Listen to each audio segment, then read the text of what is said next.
Sa mga bayan at isla sa Visayas, naglandfall ang bagyong Yolanda pero dahil po sa laki ng bagyo, naramdaman din ito sa ilang lugar sa Luzon. Naritong ulat ni Salima Refran.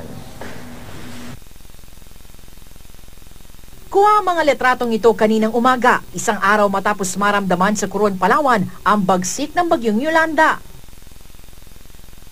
Nagkasira-sira ang mga bahay. Naputol ang mga puno at nagkalat ang putik. Ayon sa lokal na pamahalaan ng Coron, hindi bababa sa 3 patay roon. Isa ang hinahanap.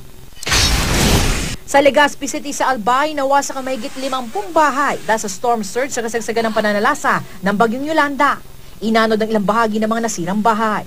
Nasira rin ang pump sa isang gas station dahil sa malakas na hangin. Nabuwal ang mga puno at mga poste ng kuryente. Dahil dito, walang kuryente sa ilang bayan sa Albay. Inaayos pa ng Albay Electric Cooperative ang mga linya ng kuryente. Ang DPWH naman, nagsagawa na ng clearing operation sa mga apektadong bayan. Binaha naman ang mga kalsada sa Tagkawayan, Quezon matapos sa matinding buhos ng ulan kahapon. Ayon sa lokal na pamahalaan, aabot sa 300 pamilyang nakatira sa mga coastal barangay sa 5 bayan sa probinsyang inilikas. Kasabay ng pagbayo ng bagyong Yolanda, nanalasa naman ang isang buhawi sa Cuenca, Batangas kahapon. Aabot sa 3 bahay ang nawasa.